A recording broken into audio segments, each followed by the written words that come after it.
जानते हैं देश दुनिया की सिलेक्टेड काम की बहुत ही महत्वपूर्ण लेटेस्ट खबरों को बस कुछ ही मिनटों में। लेकिन दोस्तों, वीडियो को आगे बढ़ने से पहले अगर आप लोगों ने हमारे चैनल को अब तक सब्सक्राइब नहीं किया तो सब्सक्राइब कर लीजिए।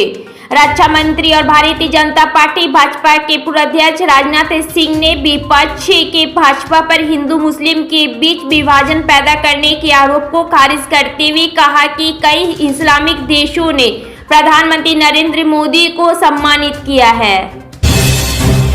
संयुक्त राष्ट्र यूएनए की एक रिपोर्ट में युद्धग्रस्त गाजा को लेकर चौंका देने वाला अपडेट सामने आया। यूएनए ने बताया है कि सेकेंड वर्ल्ड वॉर के बाद से दुनिया ने गाजा में विनाश जैसे कुछ नहीं देखा है। पाकिस्तान की शहबाज शरीफ की सरकार ने चीनी नागरिकों को बिना सैन्य सुरक्षा के घर से बाहर निकलने पर रोक लगा दी है, यानी कि पाकिस्तान में रहने वाले हर चीनी नागरिक अब सेना की सुरक्षा में चलेगा। कई दशकों से हाई प्रोफाइल सीट रही रायबरेली को कांग्रेस का गढ़ माना जाता है। इससे कुछ मीटर की दूरी पर स्थित गोपाल सरस्वती विद्या मंदिर राष्ट्र स्वयंसेवक संघ की मौजूदगी का प्रतीक है। दिल्ली सरकार में मंत्री और आम आदमी पार्टी की नेता आतिशी ने शुक्रवार को सीएम अरविंद केजरीवाल की गिरफ्तारी पर केंद्रीय गृह मंत्री अमित शाह की ओर से दिए गए बयान पर हमला बोला है।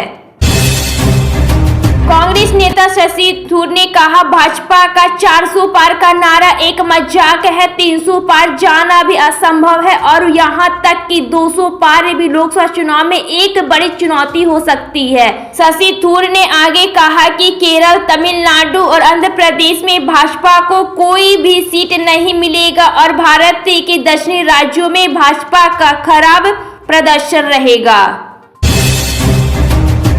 पूर्णिया लोकसभा सीट से निर्दलीय प्रत्याशी पप्पू यादव चुनाव से पहले कांग्रेस में शामिल हुए थे। इसके साथ ही उन्होंने अपनी पार्टी का कांग्रेस में विलय भी कराया था। अब कांग्रेस ने पप्पू यादव को लेकर आधिकारिक तौर पर प्रतिक्रिया दी है। पार्टी ने यह कह दिया है कि पप्पू यादव कभी कांग्रेस से जुड़े ही नहीं थे, उन्होंने पप्पू की सदस्यता नहीं ली।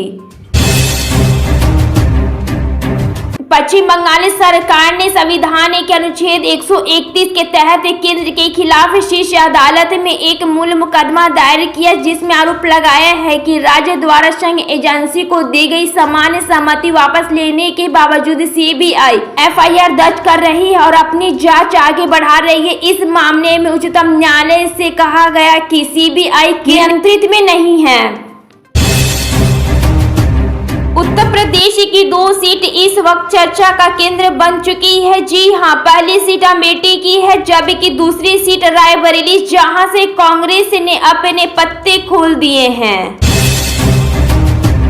प्रधानमंत्री नरेंद्र मोदी आज यानी कि पश्चिम बंगाल और झारखंड आएंगे। इस दौरान पीएम मोदी वर्तमान के लोकसभा सीट से भाजपा के समर्थन में वोट के लिए अपील करेंगे। आज तीनों जगहों पर जनसभाओं को संबोधित करेंगे।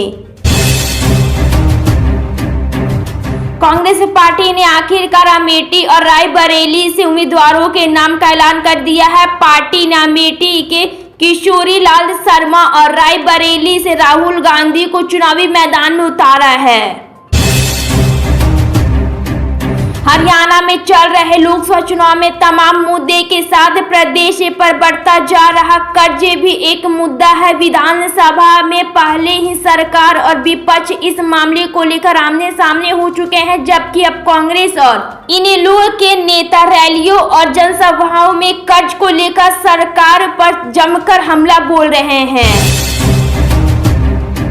पीएम मोदी आज गुजरात के जूनागढ़ में एक चुनावी रैली को संबोधित करते हुए कांग्रेस पर जमकर निशाना साधा। पीएम मोदी ने गुजरात प्रधानमंत्री नरेंद्र मोदी ने जनसभा को संबोधित करते हुए कहा, कांग्रेस का दूसरा एजेंडा सीए, जो लोग हमारे पड़ोस के देशों में हिंदू है, जो भारत माता की संतान है, उनका एक ही गुना है कि वो हिंदू धर्म, जैन धर्म, बौद्ध धर्म, ईसाई धर्म और पारसी धर्म का पालन करते, इसलिए वहां से उन्हें भगा दिया जाता है। लोकसभा चुनाव के पहले और दूसरे चरण का मतदान पूरा हो चुका है। सभी सियासी पार्टियां अपनी पूरी ताकत झोंकने में जुटी हुई है। उत्तर प्रदेश की 10 सीटों पर तीसरे चरण में मतदान होना है, जिसमें समाजवादी पार्टी का गढ़ माने जाने वाली मैनपुरी सीट में शामिल है। कांग्रेस अध्यक्ष मल्लिकार्जुन खड़गे ने प्रधानमंत्री नरेंद्र मोदी पर तीखा हमला बोलते हुए कहा कि जब चुनाव खत्म हो जाएगा तब लोग उन्हें केवल ऐसे प्रधानमंत्री के रूप में याद करेंगे जो हार से बचने के लिए झूठ से भरे विभाजनकारी और सांप्रदायिक भाषण देते। दिल्ली में लोकसभा के 7 सीटें हैं। इन सभी लोकसभा सीटों पर मुकाबला काफी हद तक बीजेपी कांग्रेस आप के प्रत्याशियों के बीच माना जा रहा था, पर बीएसपी ने दिल्ली की सभी 7 लोकसभा सीट पर अपने 7 उम्मीदवार उतार दिए हैं। कांग्रेस का गढ़ माने जाने वाली रायबरेली लोकसभा सीट से बीजेपी ने उत्तर प्रदेश सरकार में मंत्री दिनेश प्रताप सिंह को अपना उम्मीदवार बताया है। उनका मुकाबला कांग्रेस नेता राहुल गांधी से होने वाला है। अमेरिका में इस साल राष्ट्रपति पद के लिए चुनाव होना है। इस दौरान में राष्ट्रपति जो बाइडेन और डोनाल्ड ट्रंप एक दूसरे को कड़ी टक्कर दे रहे हैं। एक दूसरे पर आरोप लगाने का दौर जारी है।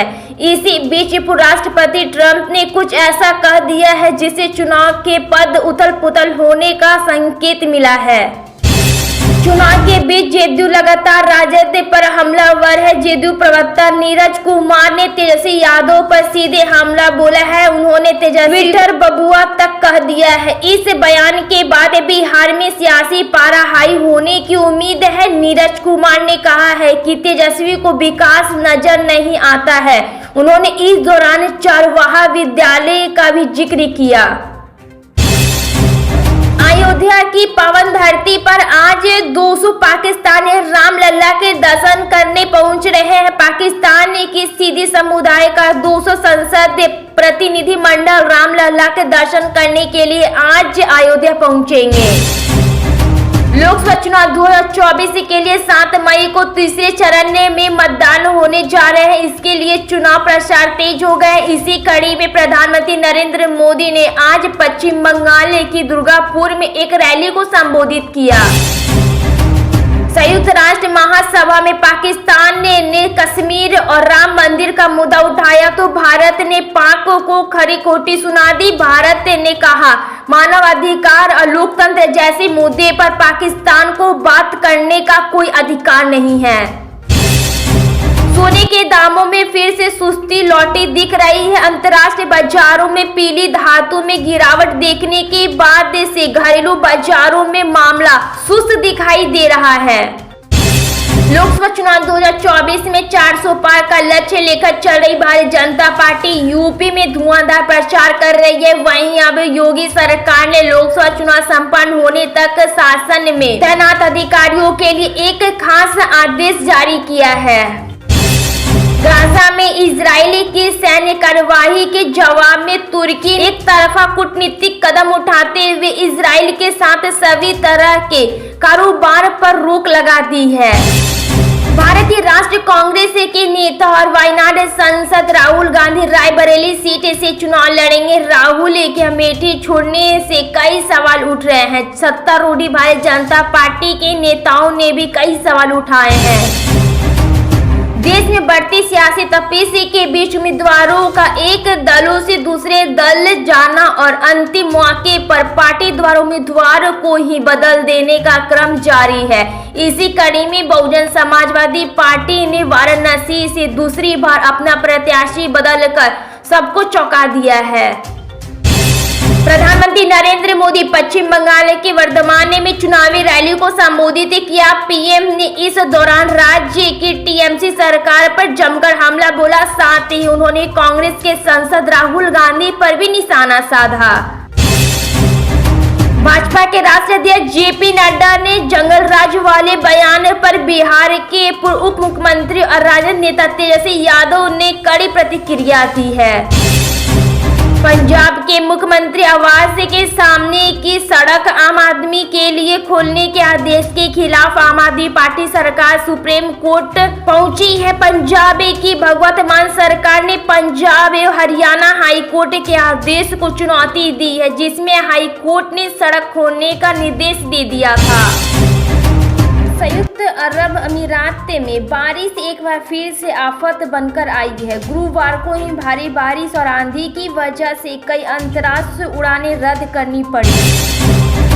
पश्चिम बंगाल के वर्तमान दुर्गापुर में जनसभा को संबोधित करते हुए प्रधानमंत्री नरेंद्र मोदी ने कांग्रेस पर निशाना साधा है। पीएम मोदी ने कहा कि मोदी जिंदा है तो मैं इन्हें लूटने नहीं दूंगा।